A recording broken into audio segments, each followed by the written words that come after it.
Welcome to Navata TV. నేను మీ పావని. భారతదేశ స్వతంత్ర ఉద్యమంలో ఎంతో మంది ప్రాణ త్యాగాలు, ఆత్మ బలిదానాలు చేశారు.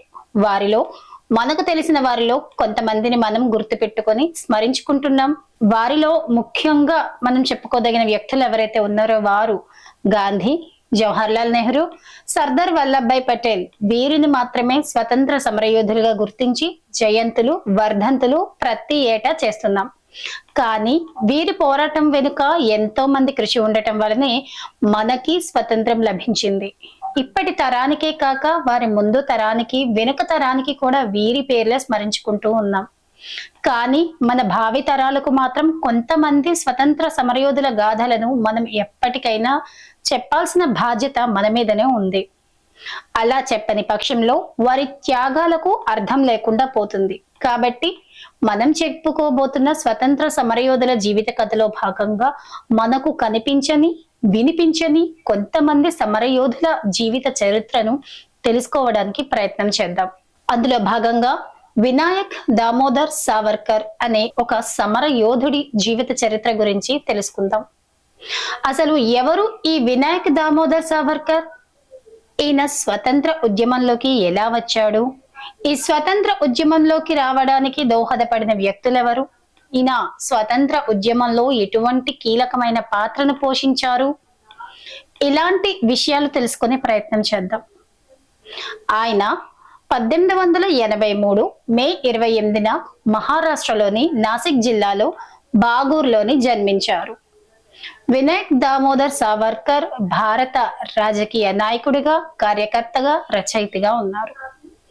ఈయన 1922లో రత్నగిరి కారాగారంలో ఉండగా హిందుత్వ అనే రాజకీయ హిందూ జాతీయవాదాన్ని అభివృద్ధి చేశాడు.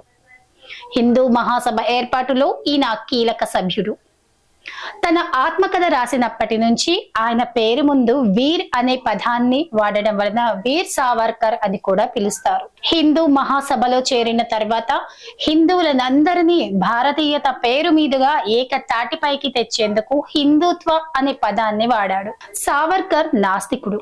వినాయక్ దామోదర్ సావర్కర్ ఉన్నత పాఠశాల విద్యార్థిగా ఉండగానే తన రాజకీయ కార్యకలాపాలు ప్రారంభించాడు.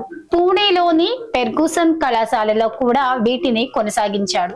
ఇతను తన సోదరుడితో కలిసి రహస్యంగా అభినవ భారత్ సొసైటీ అనే సంస్థను స్థాపించాడు. తర్వాత తన న్యాయ విద్య కోసం యూకేకి వెళ్ళినప్పుడు అక్కడ India house, free India society సంస్థ కార్యకలాపాల్లో పాల్గొనడం ప్రారంభించాడు. విప్లవం ద్వారా భారతదేశం సంపూర్ణ స్వాతంత్రాన్ని పొందాలని పుస్తకాలు కూడా రాశాడు. 1857 ప్రథమ స్వతంత్ర సంగ్రామాన్ని గురించి ఈయన రాసిన the Indian war of independence అనే పుస్తకాన్ని బ్రిటిష్ వారు నిషేధించారు. 1910లో విప్లవ సంస్థ ఇండియా హౌస్ తో సంబంధాలు కలిగి ఉన్నందున ఈయనను అరెస్ట్ చేసి భారత్ కు తరలించారు. భారత్ కు వచ్చే దారిలో ఫ్రాన్స్ లో తను ప్రయాణించే ఓడ ఎస్ఎస్ మార్సిలెస్ నుంచి నీళ్లలో దూకి తప్పించుకోవడానికి ప్రయత్నించగా కానీ ఫ్రెంచ్ ఓడరేవు అధికారులు అతన్ని తిరిగి బ్రిటిష్ అధికారులకు అప్పగించారు.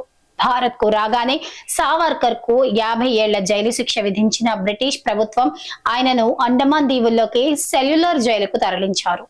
తర్వాత ఆయన బ్రిటిష్ అధికారులకు ఎన్నో క్షమాపణ లేఖలు రాసిన తర్వాత 1924లో ఆయన్ను విడుదల చేశారు. జైలు నుంచి విడుదలైన తర్వాత బ్రిటిష్ ప్రభుత్వాన్ని విమర్శించడం దాదాపు మానివేశాడు. 1937 తర్వాత ఆయన విస్తృతంగా పర్యటించడం మొదలుపెట్టాడు. ఆ క్రమంలోనే వక్తగా, రచయితగా మారి హిందూ జాతీయవాదాన్ని, సమాజంలో ఏకత్వాన్ని సమర్థించాడు. 1938లో మరాఠీ సాహిత్య సమ్మేళన్ కు అధ్యక్షుడిగా ఉన్నాడు. హిందూ మహాసభకు అధ్యక్షుడిగా భారతదేశాన్ని ఒక హిందూ రాష్ట్రం అనే భావనను ఆమోదించాడు. ముస్లింలు ప్రత్యేక పాకిస్తాన్ ఏర్పాటు అనే కల నుంచి బయటపడితే సిక్కులతో కలిసి సిక్కిస్తాన్ ఏర్పాటు చేయవచ్చని సిక్కులకు భరోసా కూడా ఇచ్చాడు సావర్కర్. హిందూ రాజ్యం గురించే కాకుండా పంజాబ్ లో సిక్కుల కోసం సిక్కిస్తాన్ ఏర్పాటు గురించి కూడా ఆలోచించాడు. అయితే 1939 సంవత్సరంలో ముస్లిం లీగ్ కాంగ్రెస్ నుంచి వేరుపడటం, సావర్కర్ ను కాంగ్రెస్ తనలో కలుపుకోకపోవడం వలన ముస్లిం లీగ్ తో అనుబంధం ఏర్పరచుకున్నాడు. అంతేకాకుండా 2 దేశాలుగా ఏర్పడటాన్ని సమర్థించాడు. క్విట్ ఇండియా ఉద్యమాన్ని వ్యతిరేకించి దాన్ని అధికారికంగా బహిష్కరించాడు. స్టిక్ టు యువర్ పోస్టర్స్ అనే ఒక లేఖ కూడా రాసి రెండవ ప్రపంచ యుద్ధంలో బ్రిటిష్ సైన్యంలో చేరాడు. 1948లో సావర్కర్ ను మహాత్మా గాంధీ హత్యలో సహ కుట్రదారుగా చేర్చారు. అయితే ఆధారాలు లేకపోవడంతో కోర్టు అతన్ని విడుదల చేసింది. చూశారు కదండి, స్వాతంత్రోద్యమంలో కీలక పాత్ర వహించినటువంటి వినాయక్ దామోదర్ సావర్కర్ గారి జీవిత చరిత్రని. మరింత మంది మహనీయుల జీవిత చరిత్రల గురించి మరొక ఎపిసోడ్ లో తెలుసుకుందాం. అంతవరకు మన ఛానల్ ని లైక్ చేయండి, షేర్ చేయండి, సబ్స్క్రైబ్ చేయండి, బెల్ ఐకాన్ ని క్లిక్ చేయండి.